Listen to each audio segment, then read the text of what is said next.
떠나고 싶으면 2천억 달러부터 내놔. 펜타곤이 발칵 뒤집혔습니다. 방위비를 3배로 올려받겠다며 서울에 도착한 미 국방부. 부국장이 단 하루 만에 역으로 280조 원짜리 청구서를 맞았습니다. 하지만 진짜 충격은 그 다음이었습니다. 한국이 꺼내든 극초음속 무기와 독자 정찰위성 앞에서 미국의 이지스 방어 체계는 무용지물로 판명됐고, 철수 시뮬레이션 결과는 48시간 내 태평양 방어선 완전 붕괴였습니다. 72년간 한국의 목줄을 쥐고 있다고 믿었던 미국이 실은 한국의 등 위에 올라타 제국을 연명하고 있었다는 충격적인 전말을 지금 공개합니다. 시작하기 전 구독과 좋아요, 그리고 대한민국 파이팅 댓글로 한국을 응원해주세요. 저는 마이클 브레넌입니다. 미합 중국 국방부 펜타곤 동아시아 전략기획국 부국장을 맡고 있습니다. 웨스트포인트 육군사관학교를 졸업하고 이라크에서 2차례 전투를 치렀으며 육군 대령으로 전역한 뒤 국방부 민간직으로 전환해 지금까지 28년을 복무한 사람입니다. 제 전문 분야는 명확합니다. 아시아 동맹국으로부터 최대한의 비용을 뽑아내고 미국의 전략적 이익을 극대화하는 것. 저는 이것을 누구보다 잘해왔다고 자부했습니다. 솔직하게 고백하겠습니다. 저에게 대한민국이라는 나라는 하나의 장부 위의 숫자에 불과했습니다. 28,500명의 주한미군이 주둔하는 거대한 전진기지, 그리고 그 기지를 유지하는 비용을 누가 더 많이 부담하느냐를 놓고 버리는 끝없는 줄다리기. 저는 한국을 줄곧 이렇게 불러왔습니다. 태평양에서 가장 수익률 좋은 자산이라고요. 왜 그렇게 생각했느냐고요? 근거가 있었습니다. 지난 72년간 한국은 미국이 철수 카드를 꺼내들 때마다 예외 없이 고개를 숙이고 지갑을 열어왔습니다. 방위비 분담금 협상이 시작되면 한국 측 협상단의 얼굴에는 언제나 같은 표정이 떠올랐습니다. 간절함과 두려움이 뒤섞인 그 표정. 제발 떠나지 말아달라는 무언의 애원. 저는 그 표정을 수십 번 봐왔고 그때마다 속으로 이렇게 중얼거렸습니다. 오늘도 예상대로군. 그래서 이번에도 당연히 같은 시나리오가 반복될 것이라고 확신했습니다. 이번 프로젝트의 코드명은 퍼시픽 레버리지, 태평양 지렛대라는 뜻이었습니다. 제가 직접 기한한 이 프로젝트의 핵심은 간단했습니다. 한국의 방위비 분담금을 현재 1조 4천억 원 수준에서 단숨에 3배인 4조 2천억 원까지 끌어올리는 것. 그리고 그 협박의 무기는 늘 그래왔듯 주한미군 철수 카드였습니다. 제 옆자리에 앉은 데릭 콜먼이 킥킥 웃으며 서류를 넘기고 있었습니다. NSC 경제안보 보좌관 출신인 데릭은 월스트리트에서 15년간 헤지펀드를 운용하다가 정부로 넘어온 인물이었습니다. 그에게 동맹이란 투자 수익률을 계산하는 대상 그 이상도 이하도 아니었습니다. 데릭이 스크린을 가리키며 입을 열었습니다. 마이클, 한국 쪽 최근 5년간 방위비 협상 데이터를 정리해봤는데 패턴이 아주 깔끔해. 처음엔 반발하다가 우리가 철수를 언급하는 순간 바로 꼬리를 내려. 평균 저항 기간이 딱 6주야. 6주만 버티면 서울은 알아서 무릎을 꿇는다고. 저는 고개를 끄덕였습니다. 데릭의 분석은 정확했습니다. 적어도 그때까지는 그렇게 믿었습니다. 제가 입을 열었습니다. 이번에는 6주도 필요 없을 거야. 내가 직접 서울에 가서 테이블 위에 올려놓을 숫자는 지금까지 한국이 한 번도 본 적 없는 규모거든. 4조 2천억이라는 숫자를 보는 순간 저쪽은 숨이 멎을 거야. 데릭이 커피잔을 들어 올리며 씩 웃었습니다. 서울은 우리 장부에서 수익률 가장 높은 자산이야. 겁만 주면 끝없이 현금이 나오는 ATM이지. 이번에 확실히 한도를 올려놓자고. 회의실 안에 있던 참모들 사이에서 낮은 웃음소리가 퍼졌습니다. 누군가가 탁자를 톡톡 두드리며 말했습니다. 한국인들 표정 보는 재미가 있죠. 처음엔 화내다가 결국 도장 찍잖아요. 그 말에 또 웃음이 터져 나왔습니다. 저는 그 웃음소리 속에서 어떤 불편함도 느끼지 못했습니다. 오히려 당연한 반응이라고 생각했습니다. 우리는 세계 최강대국의 국방부에서 일하는 사람들이었고 한국은 우리의 군사적 보호 아래에서 경제 성장을 이룩한 나라였습니다. 보호에는 당연히 비용이 따르는 법이고 그 비용을 결정하는 것은 보호자인 우리의 몫이라고 저는 굳게 믿고 있었습니다. 서울행 군용 수송기 안에서 저는 280쪽짜리 퍼시픽 레버리지 최종 보고서를 마지막으로 한 번 더 훑었습니다. 보고서의 첫 페이지에는 제가 직접 쓴 문장이 굵은 글씨로 박혀 있었습니다. 한국의 안보 불안 심리를 최대한 자극하되 실제 철수 의도는 제로. 목표는 오직 분담금 극대화. 저는 이 문장을 읽으며 입꼬리가 올라가는 것을 느꼈습니다. 완벽한 계획이었습니다. 빈틈이 없었습니다. 하지만 지금 이 순간, 이 고백을 하고 있는 저는 그때의 저를 도저히 용서할 수가 없습니다. 그 완벽한 계획이라는 것이 얼마나 치명적인 오만이었는지 저는 서울의 땅을 밟는 순간부터 뼈저리게 깨달아야만 했습니다. 서울에 도착한 것은 초봄이었습니다. 인천공항에서 용산 국방부까지 이동하는 차 안에서 창밖을 바라봤습니다. 솔직히 말하면 도시의 스카이라인이 제 예상보다 훨씬 거대하고 압도적이었습니다. 하지만 저는 의도적으로 그 인상을 무시했습니다. 건물이 높다고 군사력이 강한 건 아니니까요. 그것이 당시 제 사고방식이었습니다. 용산 국방부 본관 3층 국제협력회의실. 긴 타원형 테이블의 양쪽에 한국 측 8명, 미국 측 7명이 마주 앉았습니다. 회의실 안에는 형광등 불빛 아래 묘한 긴장감이 감돌고 있었습니다. 한국 측 정면에 앉아있는 사람이 눈에 들어왔습니다. 국방부 국제정책관 박진혁, 48세. 미국 조지타운 대학 안보정책학 석사 출신이라는 정보는 이미 파악해 두고 있었습니다. 그의 첫인상은 의외였습니다. 표정이 없었습니다. 긴장도, 두려움도, 분노도 읽히지 않는 그 무표정한 얼굴이 살짝 거슬렸지만 저는 그것을 단순한 허세라고 치부했습니다. 제가 먼저 입을 열었습니다. 미국 측의 입장부터 전달하겠습니다. 현재 대한민국이 부담하고 있는 연간 방위비 분담금 1조 4천억 원은 미합 중국이 한반도에 투사하고 있는 실질적인 전략, 자산의 가치에 비해 턱없이 부족한 금액입니다. 우리는 한국의 분담금을 연간 4조 2천억 원 수준으로 현실화할 것을 강력히 요구합니다. 숫자를 말하는 순간 한국 측 참모 2~3명의 눈이 커지는 것을 봤습니다. 하지만 박진혁은 눈 하나 깜짝하지 않았습니다. 그는 볼펜을 천천히 돌리며 저를 바라보고 있었습니다. 저는 여기서 멈추지 않았습니다. 미리 준비한 카드를 꺼내들었습니다. 이 요구가 수용되지 않을 경우 미합 중국 행정부는 주한미군의 규모를 단계적으로 축소하는 방안을 심각하게 검토하고 있습니다. 28,500명 전원 철수도 배제하지 않습니다. 이 말을 던지는 순간 제 옆에 앉은 대립 콜몬이 미세하게 고개를 끄덕이는 것이 느껴졌습니다. 계획대로였습니다. 이 순간 한국 측은 얼어붙어야 했습니다. 과거 매번 그래왔듯이요. 그런데 이상한 일이 벌어졌습니다. 한국 측이 얼어붙지 않았습니다. 박진혁이 볼펜 돌리기를 멈추고 아주 천천히 입을 열었습니다. 브레넌 부국장님, 우리도 준비한 자료가 있습니다. 그의 목소리는 낮고 차분했습니다. 감정의 흔적이 전혀 없었습니다. 마치 날씨 이야기를 하듯 평온한 어조였습니다.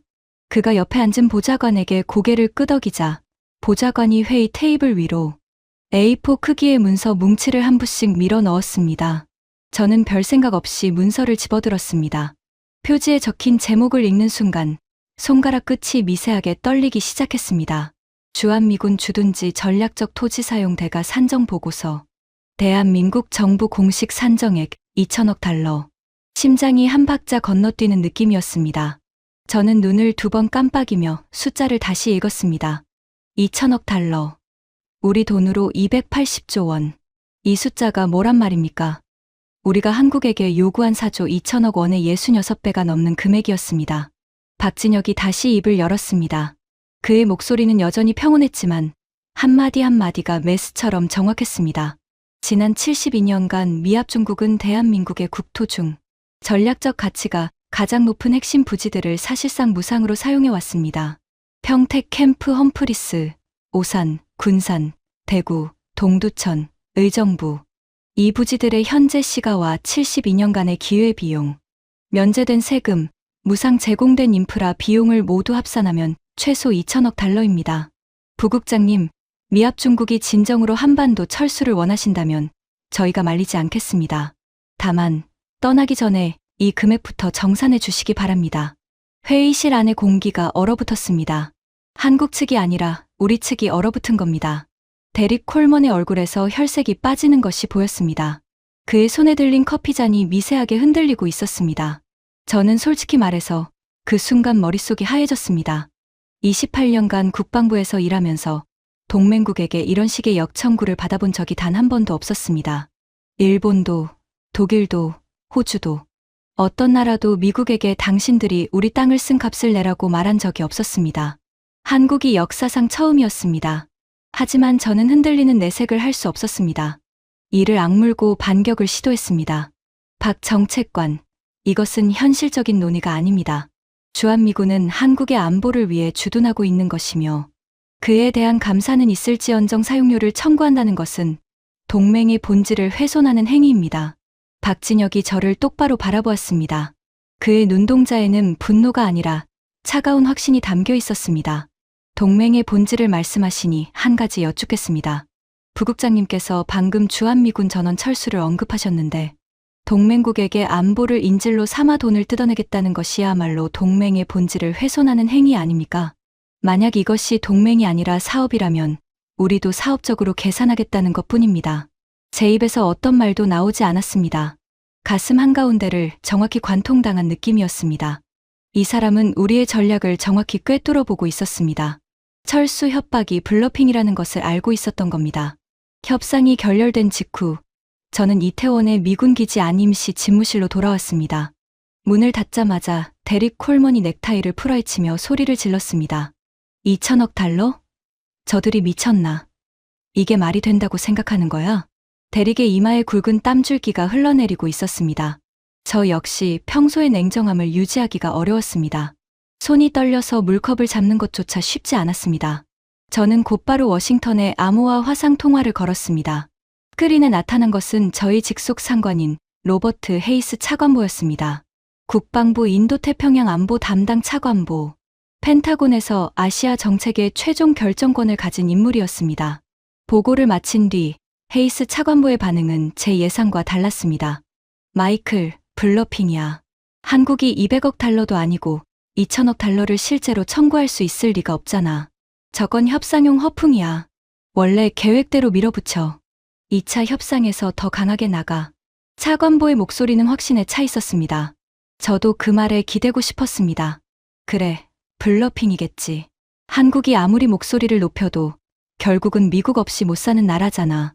70년 동안 그래왔으니까. 그렇게 스스로를 다독이며 2차 협상을 준비했습니다. 하지만 그날 밤 침대에 누워서도 잠이 오지 않았습니다. 천장을 바라보며 계속 박진혁의 그 무표정한 얼굴이 떠올랐습니다. 일반적으로 블러핑을 치는 사람은 약간의 긴장이 얼굴에 묻어나기 마련입니다. 과장된 자신감이든 미세한 떨림이든. 하지만 박진혁의 얼굴에는 그 어떤 흔들림도 없었습니다. 2천억 달러라는 금액을 말하면서도 마치 오늘 날씨는 맑습니다라고 말하는 것 같은 평온함. 그 평온함이 오히려 등골을 서늘하게 만들었습니다. 설마 진심인 건 아니겠지. 저는 이불을 끌어올리며 억지로 눈을 감았습니다. 하지만 심장은 여전히 비정상적으로 빠르게 뛰고 있었습니다. 다음 날 아침 2차 협상이 시작되었습니다. 저는 헤이스 차관보의 지시대로 더 강하게 나갔습니다. 어제의 토지 사용료 운운은 우리로서는 진지하게 검토할 가치가 없는 것입니다. 미합 중국은 최종 입장을 통보합니다. 분담금 4조 2천억 원. 이것이 수용되지 않으면 감축은 내년 상반기에 시작됩니다. 우선 8,000명을 빼겠습니다. 저는 거의 최후 통첩에 가까운 어조로 말했습니다. 이 정도면 한국 측이 흔들릴 것이라고 확신했습니다. 8,000명 감축이라는 구체적 숫자는 지금까지 어떤 협상에서도 꺼낸 적 없는 카드였습니다. 그런데 박진혁이 서류를 정리하며 천천히 자리에서 일어났습니다. 한국 측 전원이 동시에 일어섰습니다. 마치 사전에 약속이라도 한 것처럼 일사불란한 움직임이었습니다. 박진혁이 마지막으로 한마디를 남겼습니다. 부국장님, 원하시면 내일이라도 철수를 시작하십시오. 대한민국은 준비가 되어 있습니다.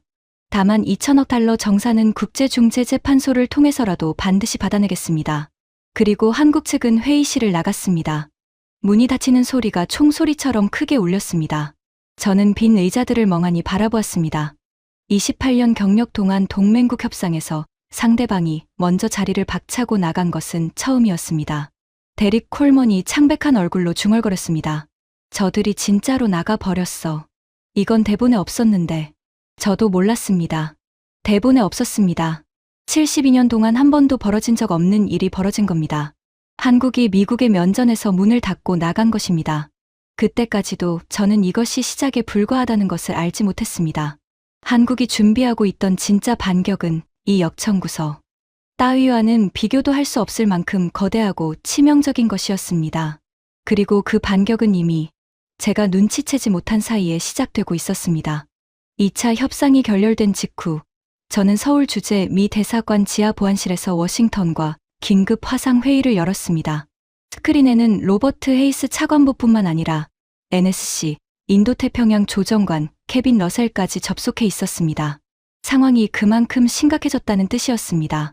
제가 2차 협상 경과를 보고하자 헤이스 차관보의 얼굴이 일그러졌습니다. 한국 측이 먼저 나갔다고? 그게 사실이야. 사실입니다. 박진혁 정책관이 국제중재재판소까지 언급하며 자리를 떴습니다.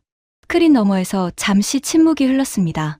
케빈 러셀 조정관이 턱을 괴며 입을 열었습니다. 마이클, 한국 내부 여론이 어때? 국민들이 정부 편이야, 우리 편이야? 저는 대사관 공보팀이 정리해준 자료를 펼쳤습니다. 솔직히 읽으면서 손끝이 차가워지는 것을 느꼈습니다. 한국 내 여론조사 결과 국민의 78%가 정부의 강경 대응을 지지하고 있습니다. 미군이 떠나도 상관없다는 응답이 62%입니다. 3년 전 같은 조사에서는 31%였습니다. 62%, 거의 2배로 뛴 거잖아. 헤이스 차관보의 목소리에서 처음으로 동요가 느껴졌습니다.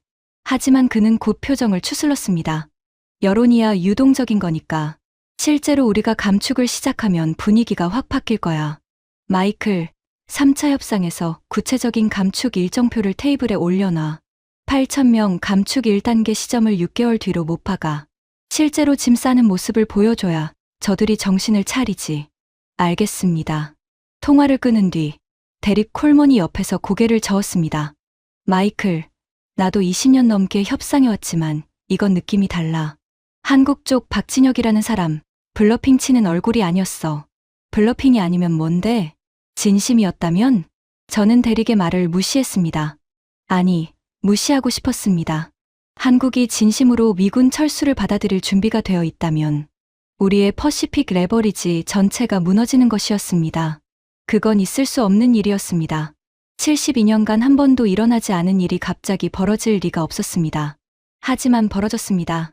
3차 협상 당일 아침, 저는 완벽하게 준비된 감축 일정표를 들고 용산 국방부에 도착했습니다.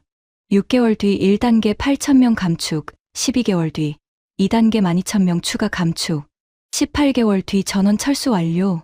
이 구체적인 숫자들이 한국 측을 공포에 빠뜨릴 것이라고 확신했습니다. 회의실에 들어서는 순간 뭔가 달라진 것을 직감했습니다. 한국 측 인원이 8명에서 12명으로 늘어나 있었습니다. 새로운 얼굴들이 보였습니다. 군복을 입은 사람이 3명이나 되었습니다. 그중 한 명의 어깨에는 별 3개가 달려 있었습니다. 합참 작전본부장이었습니다. 뭔가 잘못 돌아가고 있었습니다. 제가 감축 일정표를 꺼내들기도 전에 박진혁이 먼저 입을 열었습니다. 부국장님, 오늘 우리 측에서 먼저 한 가지 통보 사항이 있습니다. 통보, 협상이 아니라 통보라는 단어를 쓴 것이 신경에 걸렸습니다.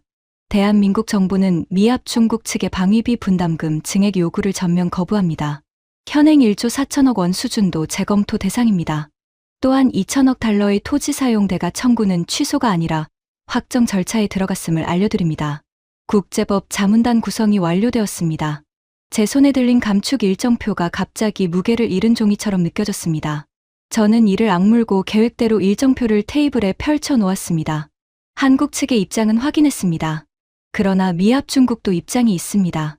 여기 구체적인 감축 일정표를 준비했습니다. 6개월 뒤 첫 8,000명이. 제 말이 끝나기도 전에 박진혁이 가볍게 손을 들어 저를 제지했습니다. 상대방의 말을 자르는 것은 외교적으로 매우 무례한 행위였습니다. 하지만 그의 표정에는 사과의 기색이 전혀 없었습니다.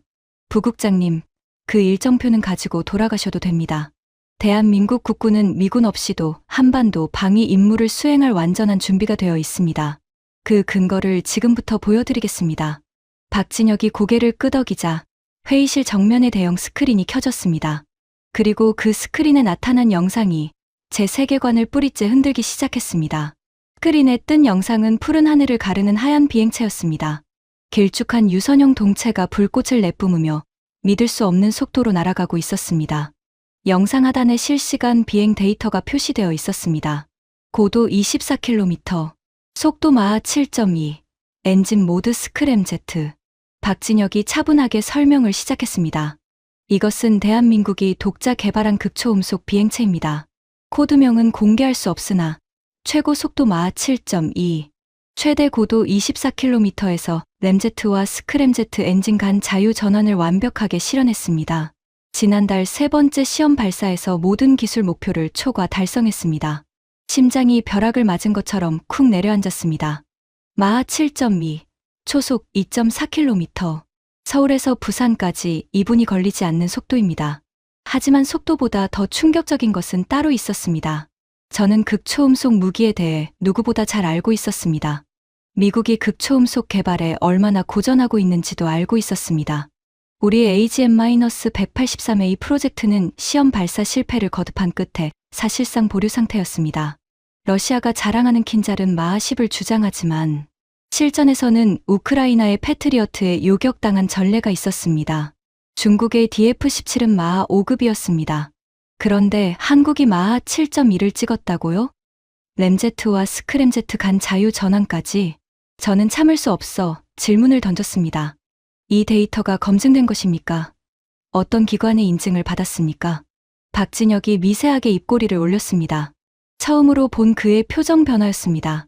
부국장님, 저희가 이 자리에서 검증되지 않은 데이터를 보여드릴 이유가 있겠습니까? 미합 중국의 위성이 시험 발사 과정을 실시간으로 촬영했을 텐데요. 본국에 확인해 보시면 됩니다. 등골을 타고 냉기가 흘러내렸습니다. 맞았습니다. 우리 정보위성이 한반도 상공을 24시간 감시하고 있으니 한국의 극초음속 시험 발사를 당연히 포착했을 것입니다. 박진혁은 그것까지 계산하고 이 영상을 보여준 것이었습니다. 우리가 확인하면 사실임이 드러날 것을 알기에 거짓말을 할 이유가 없다는 뜻이었습니다. 하지만 진짜 문제는 따로 있었습니다. 이 극초음속 비행체가 실전 배치되면 그것은 미 해군의 항공모함, 전단을 위협하는 궁극의 대함 킬러가 될 수 있다는 것이었습니다. 마하 7.2의 속도로 기동하는 물체를 우리의 이지스 방어 체계가 요격할 수 있을까요? 솔직히 말하면 거의 불가능합니다. 이지스의 SM-3 요격 미사일은 마하 5급까지의 목표물에 최적화되어 있었습니다. 마하 7 이상에서 변칙, 기동까지 하는 물체를 상대로는 사실상 무방비였습니다. 대릭이 제 옆에서 귀에다 대고 속삭였습니다. 마이클, 이거 진짜야? 우리 이지스로 못 막는 거야? 저는 대답하지 못했습니다. 대답을 해버리면 그 순간 우리의 해군 전략 전체가 의문부호에 빠진다는 것을 알고 있었기 때문입니다. 태평양의 패권은 항공모함 전단의 압도적 화력 위에 서 있습니다. 그 항공모함이 한국산 극초음속 미사일 한 발에 무력화될 수 있다는 가능성은 펜타곤이 가장 듣기 싫어하는 문장이었습니다. 박진혁이 영상을 멈추지 않았습니다. 다음 슬라이드에는 이 극초음속 비행체의 기술 계보가 표시되어 있었습니다.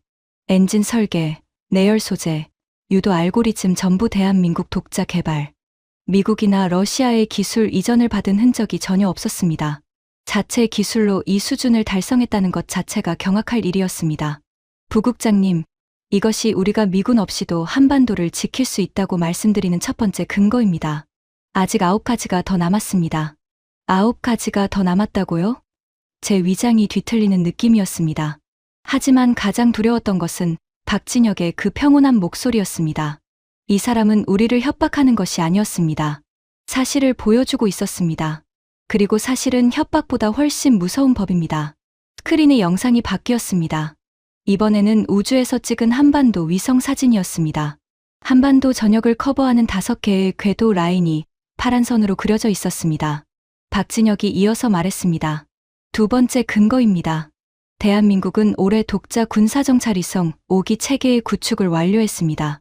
고성능 영상 레이더 위성 3기와 전자광학적 외선 위성 2기로 구성된 이 편대는 한반도 전역을 2시간 간격으로 감시하며 15cm 크기의 물체까지 식별합니다. 날씨와 주야에 관계없이요. 이 말의 의미를 이해하는데 3초가 걸리지 않았습니다. 한국이 더 이상 우리의 위성 정보에 의존하지 않는다는 뜻이었습니다. 지난 수십 년간 미국이 한국을 통제할 수 있었던 가장 강력한 무기는 총이나 미사일이 아니었습니다. 정보였습니다. 북한의 미사일 발사대가 어디로 이동하는지, 평양에서 무슨 일이 벌어지고 있는지, 이 정보의 수도꼭지를 쥐고 있는 것이 바로 미국이었고, 한국은 우리가 틀어주는 만큼만 볼 수 있었습니다. 그런데 이제 한국이 자기 눈을 갖게 된 겁니다. 우주에서 한반도를 내려다보는 자기만의 눈을요. 저는 허벅지 위에 놓인 두 손을 꽉 쥐었습니다. 손톱이 살을 파고드는 것도 느끼지 못할 정도로 머릿속이 복잡하게 돌아가고 있었습니다. 데릭 콜먼이 또 옆에서 속삭였습니다. 마이클, 이러면 우리가 정보 우위로 한국을 쥐고 흔들 수 있는 카드가 사라지는 거야. 알아. 닥쳐. 저도 모르게 거친 말이 튀어나왔습니다. 데릭이 움찔했지만 저는 사과할 여유가 없었습니다. 박진혁이 세 번째 슬라이드를 띄웠습니다. 이번에는 한국 공군의 전투기 생산 라인이었습니다. KF-21이라는 이름의 쌍발 전투기가 조립 라인 위에 줄지어 서 있었습니다. 세 번째 근거입니다. 대한민국은 KF-21 전투기의 블록 3개발에 착수했습니다. 완전 스텔스 능력을 갖추게 될 이 전투기는 245종의 항공용 핵심 소재를 100% 국산화하여 생산하고 있습니다. 외국 부품 단 하나 없이 전투기를 찍어내고 있다는 뜻입니다. 245종 소재 국산화. 이것이 왜 중요한지 군사 전문가가 아닌 분들은 이해하기 어려우실 수 있습니다. 쉽게 말하면 이겁니다. 미국이 내일 당장 한국에 대한 모든 무기 부품 수출을 금지해도 한국 공군의 전투기는 단 하루도 멈추지 않고 하늘을 날 수 있다는 뜻입니다. 그것도 최신형으로요. 일본이나 호주, 심지어 영국 공군도 미국산 엔진이나 부품 없이는 전투기를 돌릴 수 없습니다. 하지만 한국은 그 족쇄를 끊어낸 것이었습니다. 저는 이때 처음으로 명확하게 깨달았습니다. 우리가 상대하고 있는 것은 과거의 한국이 아니라는 것을요. 철수 카드로 겁을 주면 고개를 숙이던 그 한국은 이미 사라졌습니다. 지금 제 앞에 있는 것은 스스로의 눈으로 세상을 보고 스스로의 힘으로 하늘을 지배하며 마하칠의 창으로 적을 찌를 수 있는 완전히 다른 존재였습니다. 하지만 저는 인정하고 싶지 않았습니다. 28년간 믿어온 세계관이 무너지는 것을 받아들이기가 두려웠습니다. 인상적인 프레젠테이션입니다만 무기 몇 가지가 미합 중국의 확장 억제력을 대체할 수는 없습니다. 해구산이라는 궁극적 안전장치는 여전히 미국만이 제공할 수 있는 것입니다. 제가 낼 수 있는 마지막 카드였습니다. 해구산. 미국의 핵전력만은 한국이 대체할 수 없는 절대 영역이었습니다. 박진혁이 고개를 살짝 기울이며 대답했습니다. 해구산은 중요한 주제입니다. 하지만 부국장님, 해구산의 신뢰성은 제공자의 의지에 달려 있죠. 방금 전 부국장님께서 직접 철수를 언급하셨는데 떠나겠다고 협박하는 나라의 해구산을 어떻게 신뢰할 수 있겠습니까? 입이 딱 벌어졌습니다. 완벽한 논리적 함정이었습니다. 우리가 스스로 철수를 무기로 사용한 순간 해구산의 신뢰도를 우리 손으로 깎아내린 것이었습니다. 자충수였습니다. 그때 제 주머니 안에서 암호화 통신기가 진동했습니다. 펜타곤 본부에서 온 긴급 메시지였습니다. 화면에 뜬 문장을 읽는 순간 등 뒤로 식은땀이 쏟아져 내렸습니다. 한국 극초음속 비행체 시험 발사 데이터 확인 완료. 마하 7.2 실측치 사실로 확인됨. 현행 이지스 시스템으로 요격 확률 12% 미만. 긴급 대응회의 소집 예정. 지체 없이 복귀하라.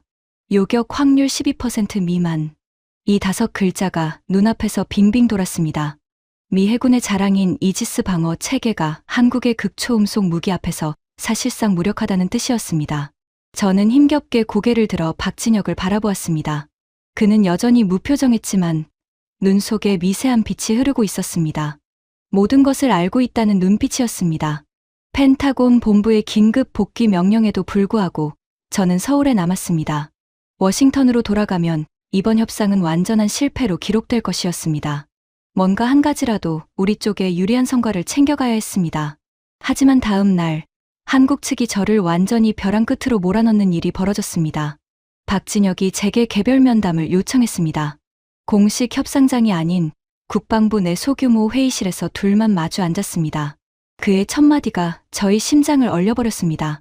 부국장님, IFPC에 대해 이야기를 나눠볼까요?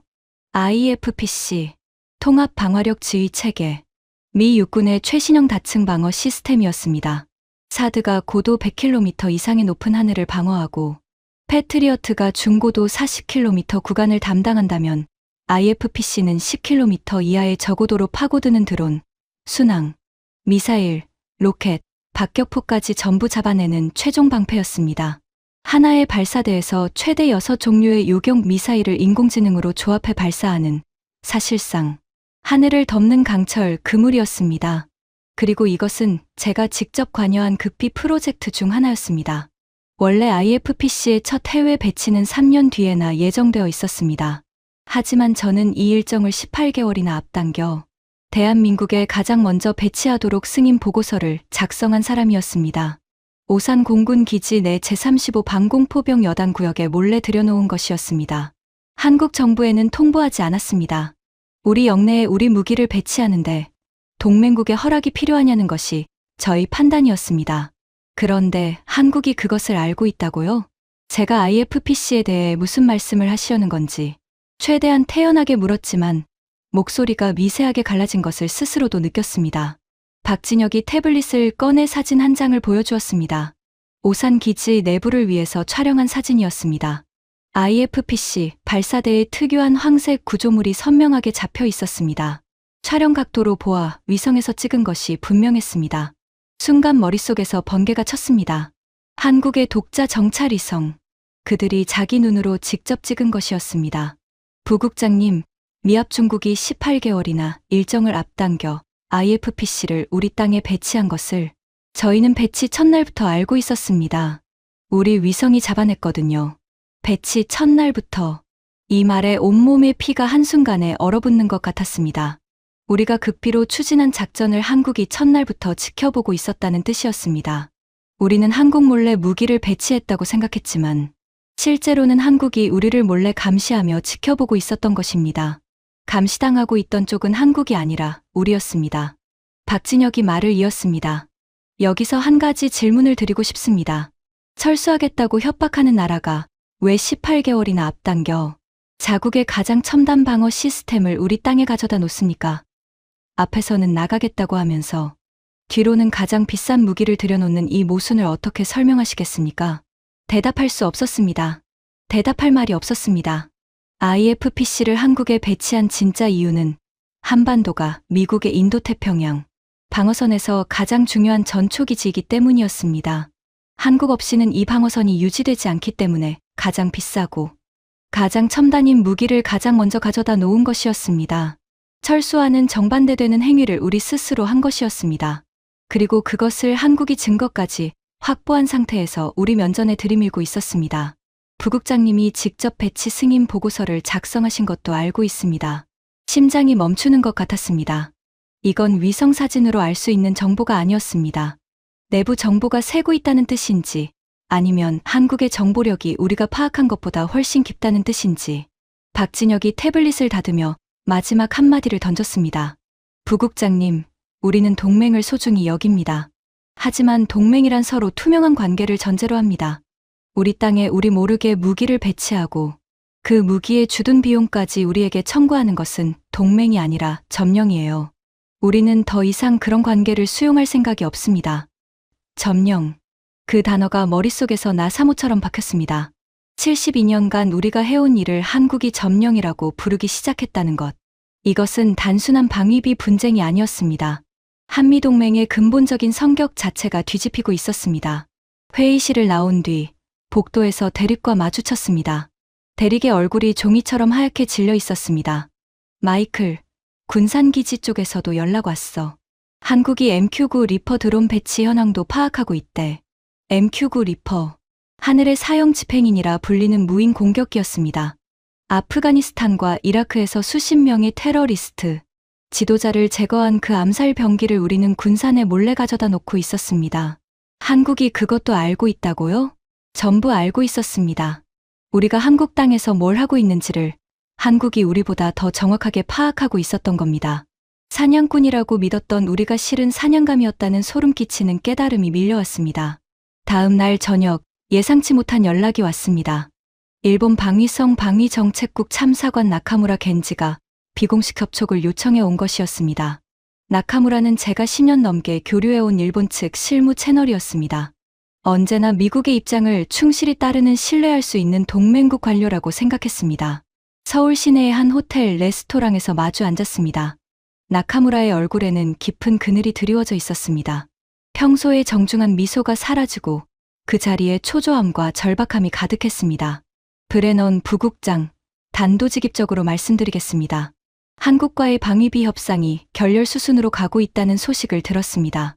만약 미합 중국이 실제로 주한미군을 철수시킨다면 일본은 72시간을 버틸 수 없습니다. 정중하게 말하고 있었지만 그의 목소리에는 떨림이 있었습니다. 나카무라, 무슨 뜻이지? 일본 자위대는 아시아 최강급 해상 전력을 보유하고 있잖아. 이즈모급 헬기 항모 2척, 이지스함 8척, 잠수함 22척. 저는 오히려 나카무라를 안심시키려 했습니다. 하지만 그의 다음 말이 저를 얼어붙게 만들었습니다. 부국장님은 자위대의 장비 목록만 보고 계십니다. 실전 능력을 보셔야 합니다. 자위대는 건국 이래 단 한 번도 실전을 치른 적이 없습니다. 우리의 전투기 조종사들은 연간 비행시간이 한국 조종사의 3분의 2에 불과합니다. 함대 출동률도 한국 해군에 비해 현저히 낮습니다.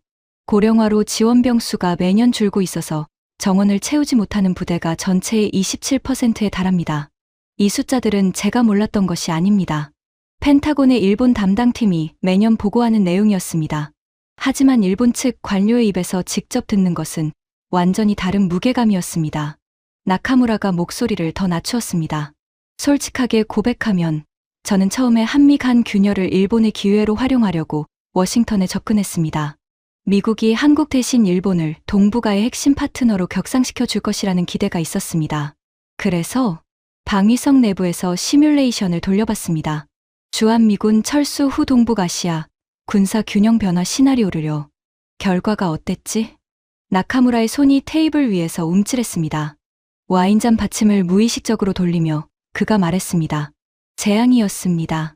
주한미군이 빠지면 한반도에서의 미국 전력 투사 능력이 소멸합니다. 그 공백을 중국과 러시아가 즉시 채웁니다.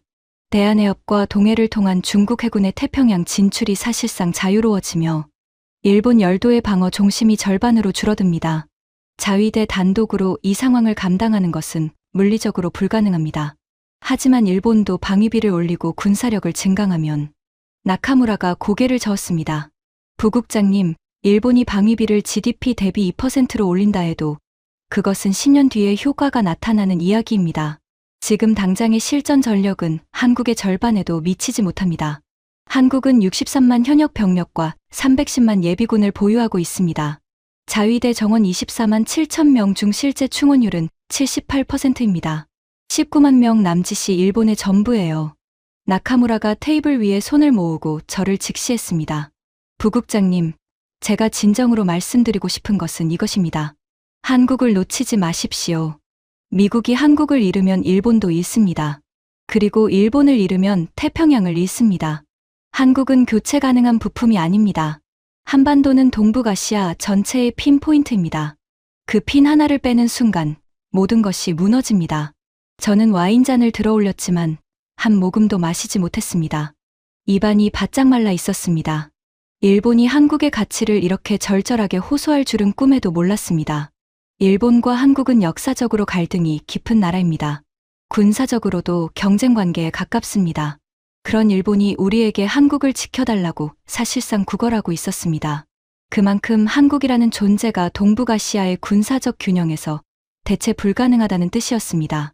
호텔을 나오며 서울의 야경이 눈에 들어왔습니다. 빛나는 고층 빌딩들 사이로 한강이 검은 비단처럼 흐르고 있었습니다. 갑자기 이 도시가, 이 나라가 전혀 다른 존재로 보이기 시작했습니다. 27조 원어치의 미국 무기를 사주는 고객이 아니라 미국의 태평양 패권을 떠받치고 있는 거대한 기둥으로요. 하지만 저는 아직 완전히 꺾이지 않았습니다. 마지막 희망이 하나 남아 있었습니다. 우리가 직접 시뮬레이션을 돌려보면 나카무라의 말처럼 그렇게까지 참담한 결과가 나오지는 않을 것이라는 기대였습니다. 일본이 과장한 거라고, 자기네 안보 불안을 키워서 미국의 관심을 끌려는 것이라고. 그래서 저는 워싱턴에 복귀하기로 결심했습니다. 직접 시뮬레이션을 돌려서 실체를 확인하겠다고요. 그 결정이 제 인생에서 가장 잔인한 현실과 대면하게 만들 줄은 그때는 몰랐습니다. 워싱턴에 복귀한 다음 날, 저는 펜타곤 지하 3층의 전쟁 시뮬레이션 센터에 들어갔습니다. 이곳은 미국이 보유한 가장 강력한 군사 모의 시스템이 있는 곳입니다. 실제 전쟁이 벌어질 경우의 시나리오를 수천 가지 변수를 대입해 돌려보는 곳이었습니다. 이라크전, 아프가니스탄 작전, 대만 해협 위기 시나리오를 모두 이 시스템으로 검증했습니다. 저는 시뮬레이션 팀에 명확한 지시를 내렸습니다. 시나리오를 하나 돌려라. 주한미군 28,500명 전원이 한반도에서 완전 철수한 뒤 중국과 러시아가 동북아시아에서 군사적 팽창을 시도할 경우 미국의 인도태평양 방어선이 어떻게 변화하는지 6시간 동안 시뮬레이션이 진행되었습니다. 결과 보고서가 제 책상 위에 놓였을 때 손이 떨려서 표지를 넘기기가 어려웠습니다. 결과는 나카무라가 말한 것보다 더 참담했습니다. 첫 번째 결과, 주한미군 철수 후 48시간 이내에 중국 동부전구 해군의 서태평양 진출 차단 능력이 37%에서 8%로 추락합니다. 대한해협과 동해가 사실상 열린 문이 되어 중국 함대가 태평양으로 자유롭게 빠져나올 수 있게 됩니다.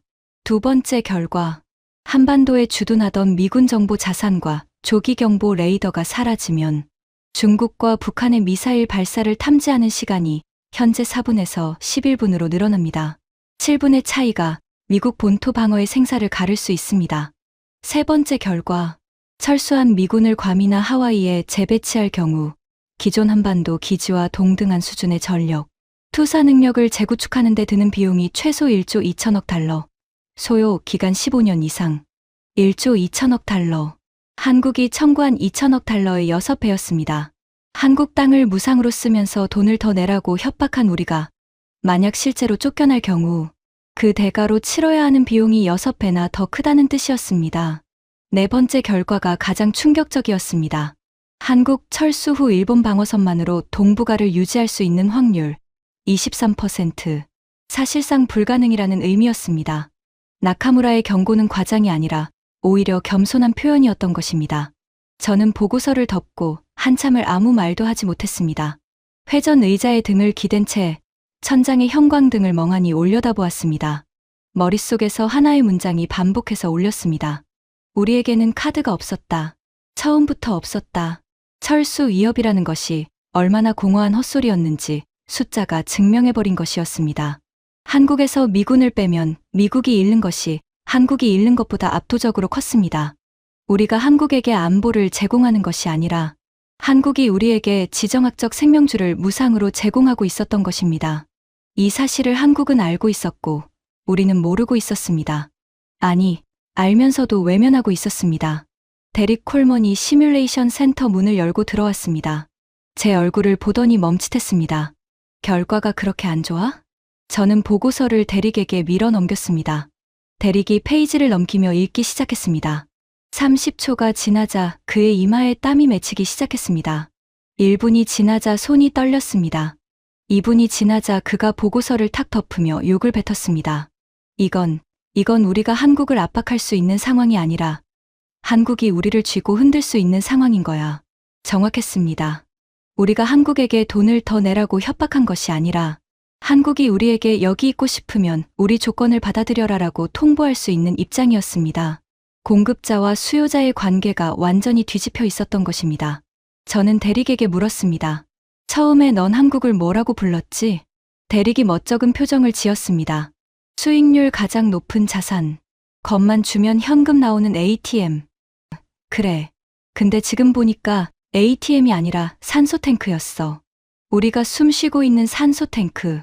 그걸 발로 차면서 당장 산소를 더 내놓으라고 한 거야. 데릭의 얼굴에서 남아있던 혈색마저 빠져나갔습니다. 그날 밤, 저는 사무실에서 혼자 야근을 하며 한국에 대한 모든 자료를 처음부터 다시 읽기 시작했습니다. 한국의 GDP가 세계 12위권이라는 것은 알고 있었습니다. 하지만 국방비가 GDP 대비 2.8%라는 숫자는 제대로 들여다본 적이 없었습니다. 일본의 국방비가 GDP 대비 1.2%라는 것을 감안하면 한국은 경제 규모 대비 일본의 2배 이상을 국방에 쏟아붓고 있었습니다. 지난 10년간 미국산 무기 구매에 쓴 금액이 280억 달러, 한화로 약 39조 원. 미국 방위산업의 아시아 최대 고객이었습니다. 이 나라가 무임승차를 하고 있다고? 웃기는 소리였습니다. 한국은 피 같은 세금으로 미국의 방산 기업들을 먹여 살리면서 동시에 자기 돈으로 63만 군대를 유지하고 미군이 공짜로 쓰는 기지까지 제공하고 있었습니다. 무임승차를 한 쪽은 한국이 아니라 우리였습니다. 새벽 3시 펜타곤 사무실의 창밖으로 워싱턴 기념비의 조명이 보였습니다. 그 하얀 탑을 바라보며 저는 처음으로 스스로에게 물었습니다. 우리가 틀린 건 아닐까? 28년 군 생활과 국방부 경력 동안 단 한 번도 해본 적 없는 질문이었습니다. 미국이 틀렸을 수 있다는 가능성 자체를 저는 상상해 본 적이 없었습니다. 우리는 항상 옳았고 동맹국은 항상 고마워해야 하는 것이 제 세계관의 토대였습니다. 그 토대가 금이 가고 있었습니다. 하지만 금이 간다고 곧바로 무너지는 것은 아니었습니다. 저에게는 아직 인정하고 싶지 않은 것들이 남아 있었습니다. 그것을 인정하려면 28년간의 모든 것을 부정해야 했고, 저는 아직 그럴 준비가 되어 있지 않았습니다. 그런데 한국은 저에게 준비할 시간조차 주지 않았습니다. 한국 측이 마지막 한 방을 남겨두고 있었다는 것을 저는 워싱턴에서 서울로 다시 날아간 뒤에야 깨달았습니다. 그것은 제가 지금까지 본 모든 것을 합친 것보다 더 크고, 더 무겁고, 더 최종적인 것이었습니다. 그리고 그것은 펜타곤이 가장 두려워하는 단 3글자로 요약될 수 있었습니다. 전작권. 전시작전 통제권이었습니다. 서울로 다시 돌아온 것은 워싱턴 복귀 나흘 만이었습니다. 이번에는 제가 먼저 면담을 요청했습니다. 협상이 아니었습니다. 솔직히 말하면 확인하고 싶었습니다. 시뮬레이션 결과가 보여준 그 참담한 현실이 진짜인지, 한국이 정말로 미국 없이 설 수 있는 나라인지, 제 두 눈으로 직접 보지 않으면 도저히 받아들일 수가 없었습니다. 박진혁은 제 요청을 수락하면서 한 가지 조건을 내걸었습니다. 부국장님이 직접 보시겠다면 저희가 준비한 브리핑에 참석해 주십시오. 대한민국 국군의 현재 역량에 대한 종합 브리핑입니다. 저는 승낙했습니다. 무엇이 나오든 제 눈으로 확인하겠다는 각오였습니다. 브리핑 장소는 용산이 아니었습니다. 서울 외곽의 한 군사시설이었습니다. 차에서 내리는 순간 시설의 규모에 놀랐습니다.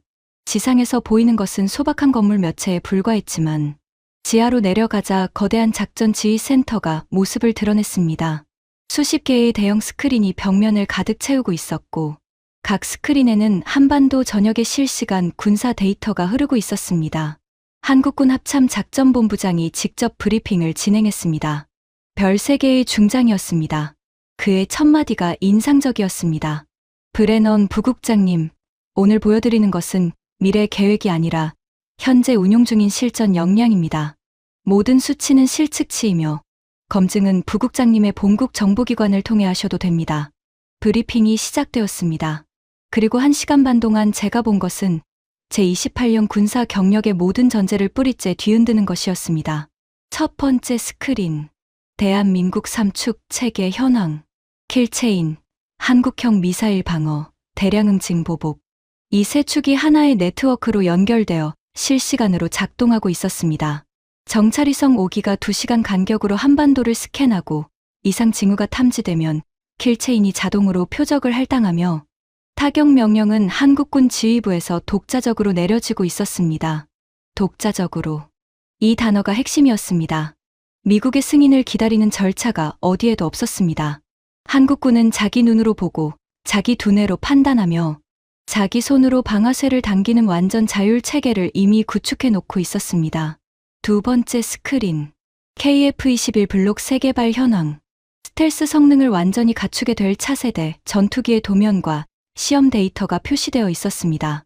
245종 핵심 소재 국산화율 100%. 엔진을 제외한 모든 부품이 한국 내에서 생산 가능했고 엔진 국산화도 시험 단계에 진입한 상태였습니다. 이것은 전쟁이 나도 외국 부품 공급이 끊겨서 전투기를 못 띄우는 상황이 벌어지지 않는다는 뜻이었습니다. 미국의 F-35를 운용하는 대부분의 동맹국은 미국이 부품 공급을 중단하면 한 달도 못 가 비행이 불가능해집니다. 하지만 한국은 그 족쇄에서 벗어나 있었습니다. 세 번째 스크린이 켜졌을 때 저는 의자에서 몸을 앞으로 숙였습니다. 전시작전 통제권 전환 준비 현황이라는 제목이었습니다. 작전본부장이 설명했습니다. 대한민국 국군은 전시작전 통제권 환수를 위한 3가지 핵심 조건을 모두 충족했습니다. 첫째, 독자적 정보감시 정찰 자산. 정찰위성 5기 체계로 완료. 둘째, 핵심 군사 능력 및 정밀 타격 역량. 극초음속 비행체와 국산 전투기 체계로 초과 달성. 셋째, 독립적 지휘 통제 네트워크. 현재 운용 중인 작전 지휘 체계로 충족. 작전본부장이 저를 바라보았습니다. 부국장님, 펜타곤이 전작권 전환을 미뤄온 이유는 항상 한국군의 능력 부족이었습니다. 그 명분이 오늘부로 소멸했음을 공식적으로 알려드립니다. 가슴을 망치로 내리치는 듯한 충격이었습니다. 전작권. 한반도에서 전쟁이 벌어지면 누가 총사령관을 맡느냐의 문제였습니다. 지금까지는 미군 장성이 총사령관이었습니다. 한국군 수십만 명이 싸우는 전쟁에서 미국인이 최종 결정권을 쥐고 있었던 것입니다. 이것이 72년간 미국이 한반도에서 영향력을 유지할 수 있었던 가장 근본적인 장치였습니다. 그런데 한국이 이 장치를 스스로의 힘으로 해체할 모든 조건을 갖춰버린 것입니다. 박진혁이 자리에서 일어나 제 앞으로 걸어왔습니다. 그의 눈에는 저기가 아니라 단호한 확신이 담겨 있었습니다. 부국장님, 이제 솔직한 대화를 나눌 때가 된 것 같습니다. 미합 중국이 주한미군을 철수하겠다고 하면 우리는 막지 않겠습니다. 2천억 달러를 정산하시고 떠나시면 됩니다. 하지만 미합 중국이 한반도에 계속 주둔하면서 인도태평양 전략의 핵심 거점으로 대한민국의 영토를 활용하고 싶다면 이제부터는 우리의 룰을 따라야 합니다. 우리의 룰. 이 세 글자가 귓속에서 종처럼 울렸습니다. 72년간 규칙을 정하는 쪽은 항상 미국이었습니다. 한국은 그 규칙을 따르는 쪽이었습니다. 하지만 이 사람은 지금 그 72년의 관성을 정면에서 뒤집고 있었습니다. 한국이 규칙을 정하고 미국이 따르라는 것이었습니다. 저는 박진혁의 눈을 바라보았습니다. 거기에는 블러핑의 흔적이 없었습니다. 허세도, 과장도, 두려움도 없었습니다. 오직 자기 나라의 힘에 대한 냉철한 확신만이 차가운 빛으로 가득 차 있었습니다. 그때 깨달았습니다. 이 사람이 첫날부터 무표정했던 이유를요. 두려워서가 아니었습니다. 모든 것을 알고 있었기 때문이었습니다. 시뮬레이션 결과도, IFPC 배치도, 미국의 약점도 전부 파악한 상태에서 우리가 스스로 벽에 부딪히도록 기다리고 있었던 것입니다. 우리는 사냥을 하러 서울에 왔지만 사냥터에서 기다리고 있던 것은 사냥감이 아니라 사냥꾼이었습니다. 워싱턴으로 돌아오는 비행기 안에서 저는 한 글자도 쓸 수 없었습니다. 보고서를 써야 했지만 어떤 문장으로 시작해야 할지 몰랐습니다. 퍼시픽 레버리지는 완벽하게 실패했습니다. 라고 쓰는 것이 맞았지만 손이 키보드 위에서 움직이지 않았습니다. 데릭 콜먼은 옆 좌석에서 잠들어 있었습니다. 서울에서의 일주일이 그를 완전히 탈진시킨 것 같았습니다. 잠든 그의 얼굴을 보며 저는 생각했습니다. 이 사람이 한국을 ATM이라고 불렀던 것이 불과 열흘 전이었습니다. 펜타곤에 도착하자마자 헤이스 차관보가 저를 불렀습니다. 그의 방에 들어서는 순간 테이블 위에 놓인 보고서 하나가 눈에 들어왔습니다. 제가 돌린 48시간 시뮬레이션의 결과 보고서였습니다. 이미 차관보의 손에 들어가 있었습니다. 마이클, 이 시뮬레이션 결과를 내가 봤어. 네, 차관보님. 솔직히 말해. 한국에서 내가 직접 본 것이 이 숫자들을 확인해 주는 거야? 저는 3초간 눈을 감았습니다. 그리고 28년 군 생활에서 가장 어려운 한마디를 꺼냈습니다. 네, 확인합니다. 한국은 우리가 생각한 나라가 아닙니다. 저들은 미군 없이 한반도를 방어할 완전한 능력을 갖추고 있습니다. 극초음속 무기, 독자 정찰위성, 자체 전투기, 완전한 소재 국산화. 저들에게는 우리가 필요하지 않습니다. 하지만 우리에게는 저들이 필요합니다. 절대적으로요. 헤이스 차관보의 얼굴이 굳어졌습니다. 오랜 침묵이 흘렀습니다. 사무실 벽의 시계 소리가 비정상적으로 크게 들렸습니다. 그러면 내 건의는 뭐야? 한국의 조건을 수용해야 합니다. 방위비 증액을 포기하라는 거야?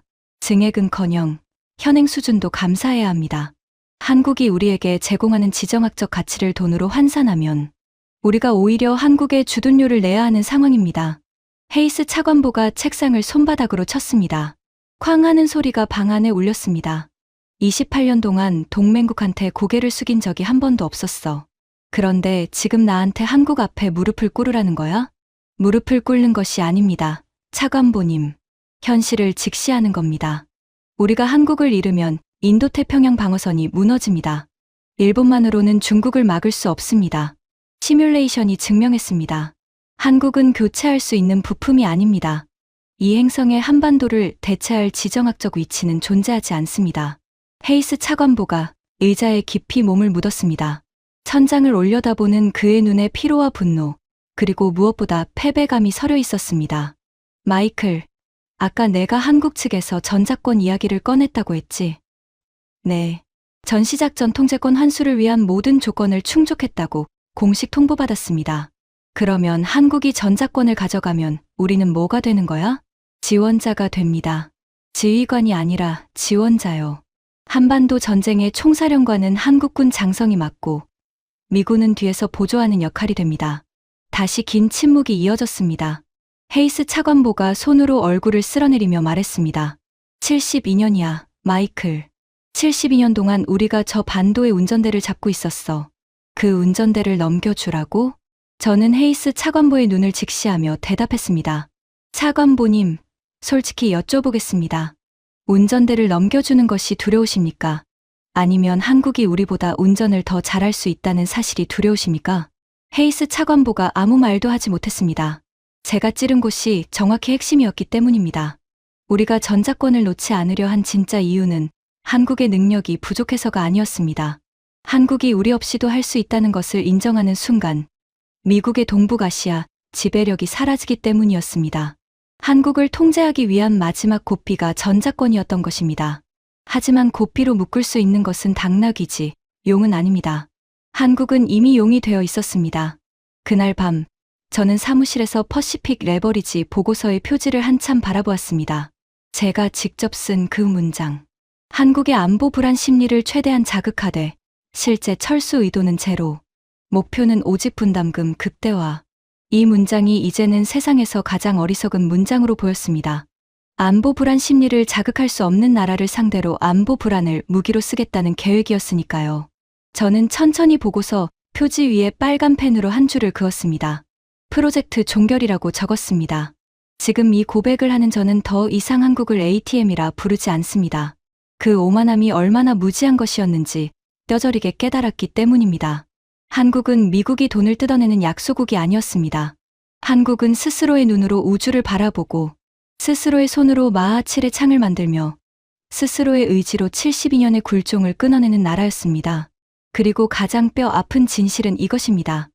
미국이 한국을 지켜주고 있다는 것은 허상이었습니다.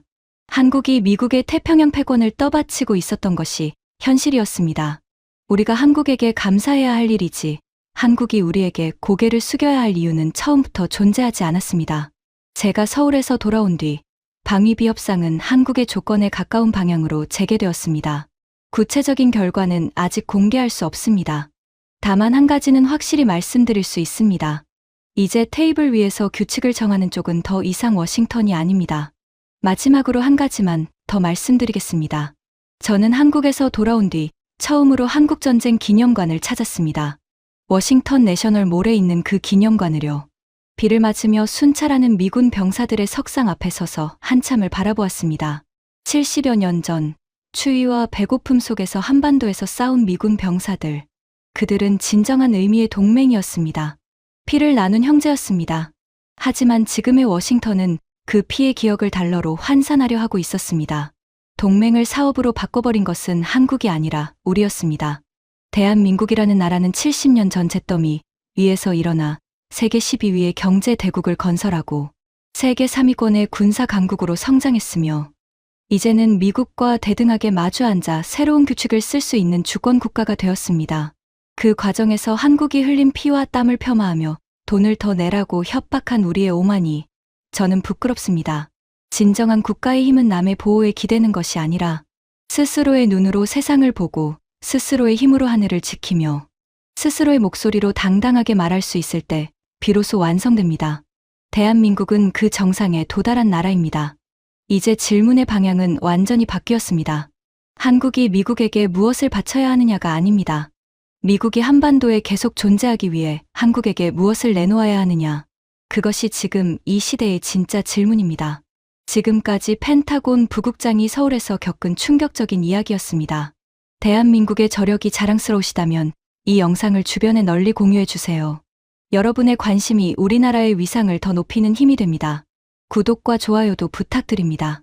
지금까지 감동테라였습니다. 감사합니다.